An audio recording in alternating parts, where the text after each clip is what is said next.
ओम शांति दोस्तों, स्वागत है आपका हमारे आज के मुरली मंथन एपिसोड में।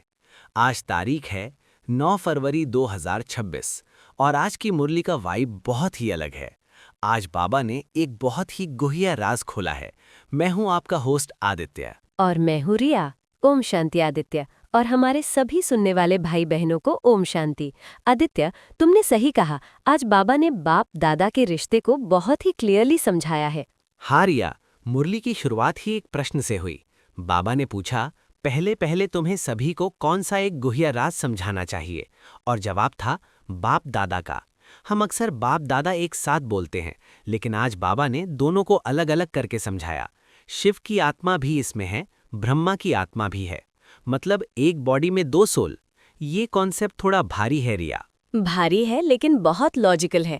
देखो, शिव बाबा निराकार हैं, उन्हें ज्ञान सुनाने के लिए मुख चाहिए, तो वो ब्रह्मा बाबा के तन में प्रवेश करते हैं। बाबा ने कहा, ये दादा भगवान नहीं है, मनुष्य भगवान होता नहीं। भगवान तो वो एक निराकार शिव है जो शांति धाम में रहता है। तो जब हम बाप दादा कहते हैं तो हम कंबाइंड रूप को याद करते हैं, निराकार बाप और साकार दादा। और वर्षा किससे मिलता है? बाबा ने कहा, दादे का वर्षा लेते हैं, मतलब शिव बाबा का वर्षा ब्रह्मा के द्वारा मिलता है। रिया, आज बाबा ने खुद को गरीब निवास कहा। वैसे तो दुनिया में बहुत लोग खुद को गरीब निवास कहते हैं, लेकिन बाबा का मतलब क्या है? बाबा का मतलब बहुत गहरा है। बाबा ने कहा, गरीब निवाज उनको कहा जाता है जो आकर गरीब को सिरताज बनाए। आज भारत कितना कंगाल है, कौड़ी जैसा है। बाबा आकर इस कौड़ी को हीरे जैसा बनाते हैं, सिर्फ धन दौलत से नहीं बल्कि डबल सिरताज बनाकर। डबल सिरताज यानी दो ताज। एक है पवित्रता का ताज यानी लाइट, और दूसरा है रतन जड़ित ताज यानी सॉवरेंटी। आजकल के राजाओं, अगर कोई बचे हैं, या नेताओं के पास पवित्रता का ताज नहीं है, और साधु सन्यासियों के पास पवित्रता है पर राजाई नहीं है, सतयुग में दोनों ताज होंगे। बिल्कुल, और ये ताज कौन पहना रहा है? वही गरीब निवाज बाप। आदित्य, आज बाबा ने भट्टी शब्द का भी इस्तेमाल किया। बाबा ने कहा, तुम बच्चे यहाँ आते हो भट्टी में। भट्टी का मतलब क्या है? क्या हमें आग में कूदना है? नहीं नहीं, ये फिजिकल आग नहीं है। भट्टी मतलब एक ऐसा माहौल जहां हम बाहरी दुनिया को भूल जाएं। बाबा ने कहा, यहाँ और कुछ बाहर का याद नहीं आना चाहिए। यहाँ है ही माता पिता और बच्चे। जैसे ईंट भट्टी में पकती है, वैसे हम याद की भट्टी में पककर कच्चे से पक्के होते हैं।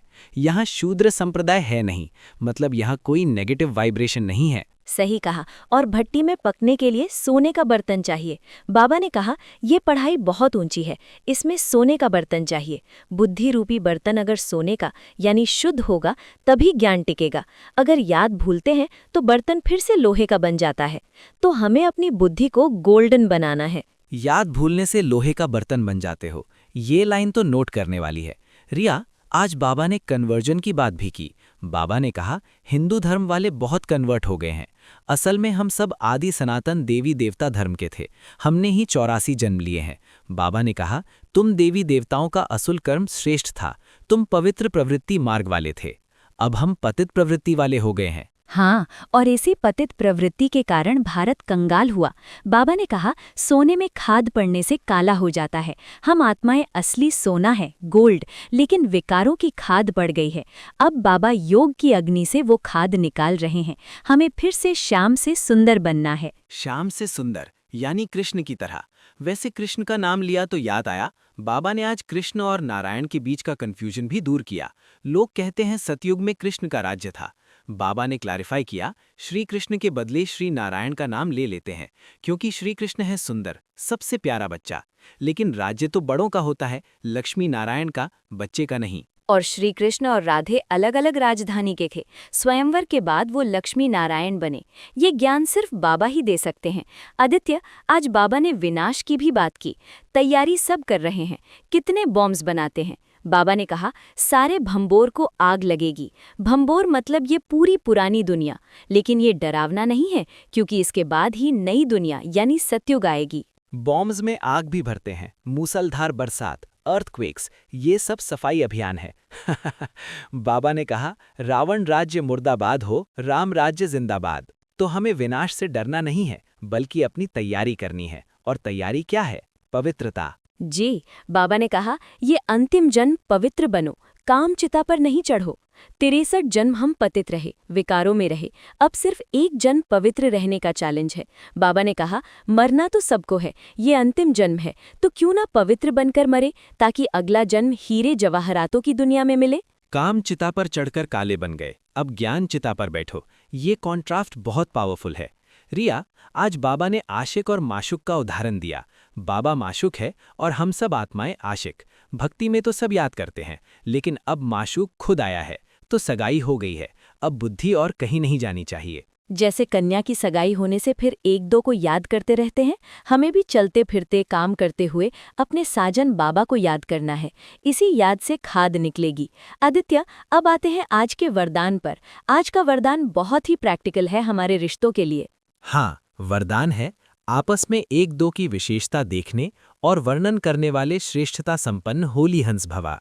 होली हंस का काम क्या है? मोती चुगना, पत्थर छोड़ना। बाबा ने कहा, हर बच्चे को कोई ना कोई विशेष गुण अवश्य प्राप्त है। हमें सबकी विशेषता देखनी है और वर्णन भी करना है। सिर्फ मन में नहीं रखना, बोलकर बताना है, भाई साहब आपका ये गुण बहुत अच्छा है। और अगर किसी की कमजोरी दिखे तो बाबा ने कहा, समझना चाहिए कि ये कमजोरी इनकी नहीं, मेरी है, क्योंकि हम सब एक ही परिवार के हैं, एक ही माला के मणके हैं।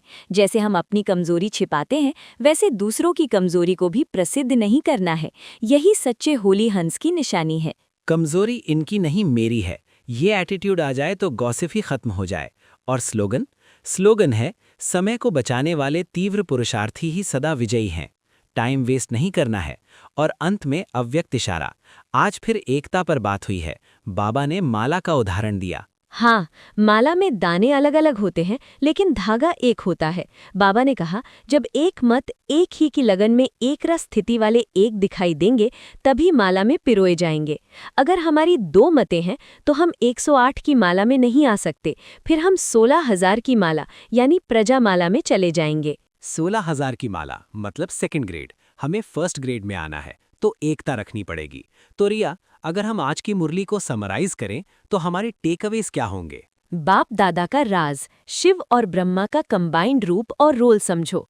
पवित्रता, ये अंतिम जन्म पवित्र रहकर सोने का बर्तन बनो। होली हंस, सबकी विशेषता देखो, कमजोरी नहीं। एकता, 108 की माला में आने के लिए एक मत बनो। और याद रखो, हम गरीब निवास के बच्चे हैं, वो हमें कौड़ी से हीरा बनाने आया है, तो हमें अपनी वैल्यू समझनी चाहिए।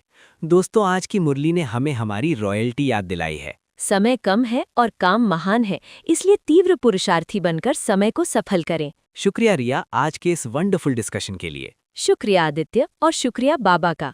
तो दोस्तों, कल फिर मिलेंगे एक नई मुरली और नई उमंग के साथ। तब तक अपने सोने के बर्तन को मांजते रहें और बाबा की याद में रहें। ओम शांति।